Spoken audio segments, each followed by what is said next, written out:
I wish you loved yourself just a little bit more. I wish you saw what I saw, girl, you're a star. I miss some pretty lips, Victoria's Secret, way they shine after giving me a kiss. I never met a girl who do it like you do.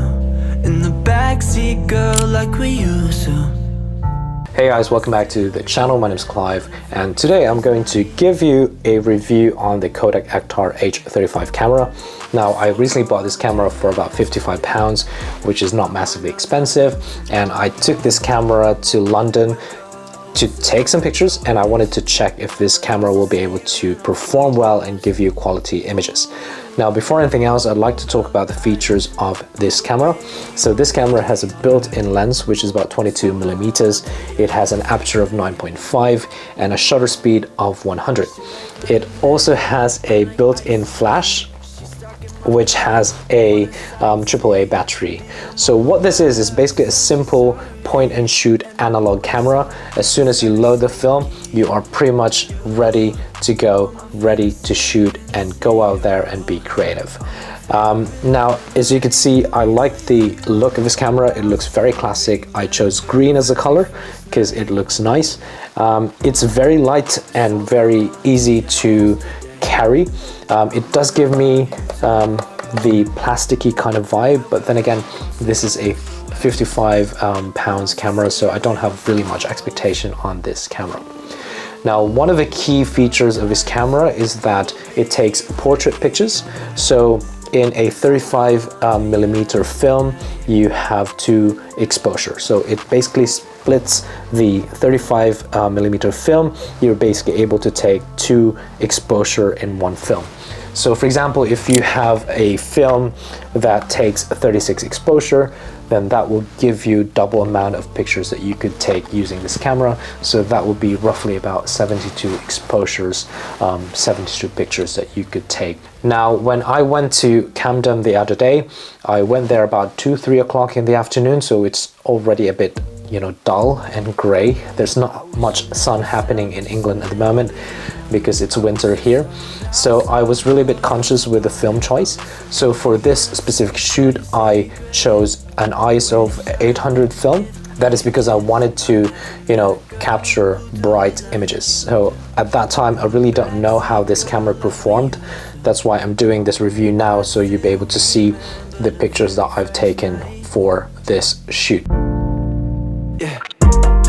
So long to yesterday. I might not love you tomorrow. We'll go our separate ways, but I'll still see you in our photos. Ooh, love dies, but we'll be alright. So long to yesterday. She like lemonade, I'm like ice cream.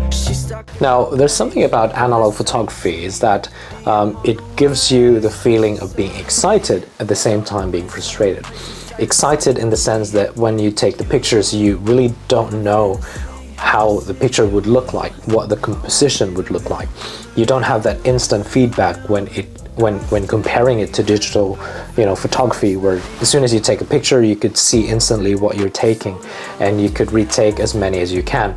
Whereas in analog photography, you just literally have to trust the process, trust yourself, and as soon as you take the pictures, you just really have to let it go, and you just really have to cross your fingers and hope for the best that the images and the pictures that you've taken are good enough.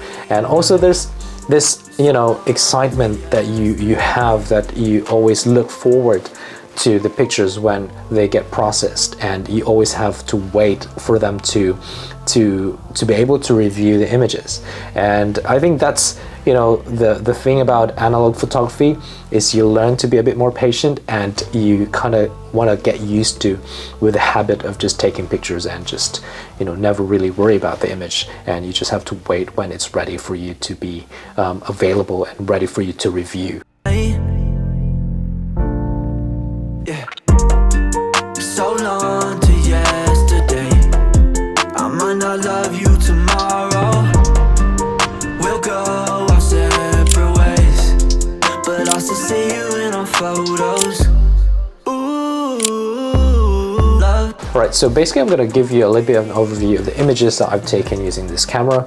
So personally, I do think that this camera is not really good when it comes to performing in low lighting situations, because as you can see on the images that I'm displaying it to you now, when it was really dark, it really struggled taking pictures.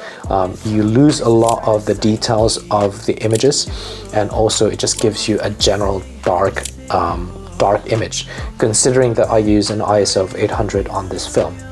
Now, the other thing that I've noticed is when you use the flash of this camera, it feels like it captures the light so quickly and it stamps it on the image that it gives you this whitewash covering of the image that I had to physically fix it using Lightroom to just lower down the exposure and to bring the details of the image. I do think, again, this camera is not very good when it comes to dark situations, but if you take and use this camera on a good weather, very bright, very sunny, lots of light, even if you don't use the flash, I think it will capture good and interesting images. I think this performs well in good lighting situations, and the images that you get from this camera, it gives you that vintage look, amazing colors and amazing image. So I think my tip is maybe not so much in the dark, and maybe better when you shoot this in, you know, a good lighting situation.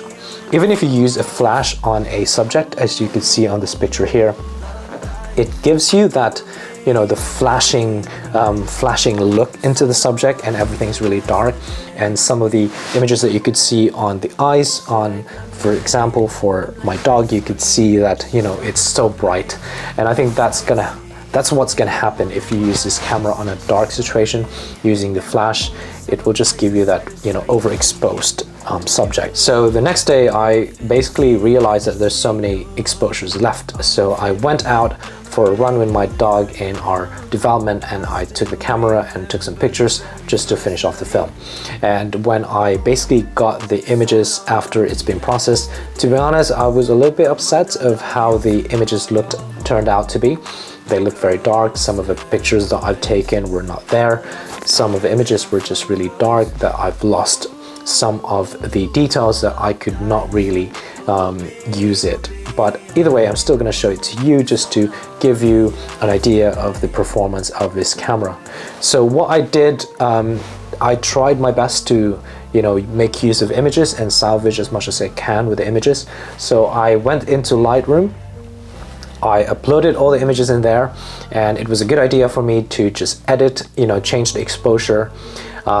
And I'm going to show you now before and after, before Lightroom and after Lightroom editing. So what I just did for those pictures that has this white cast in front of the image, I just literally just reduced the exposure, and to some of the images I increased the contrast, I increased the saturation, I increased the vibrancy, just to, you know, uplift the colors and give the image a better looking quality. So long to yesterday, I might not love you tomorrow. We'll go our separate ways, but I'll still see you in our photos. Ooh, love dies, but we'll be alright. So long to yesterday.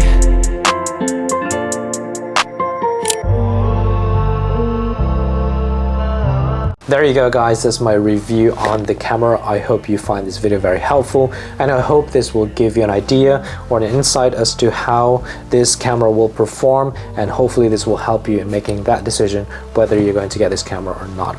But either way, I hope you enjoyed today's video. I hope you enjoyed today's pictures, and I shall see you next time on my next video. Goodbye, and I shall see you next time. Bye. So long to yesterday, I might not love you tomorrow. We'll go our separate ways, but I'll still see you in our photos.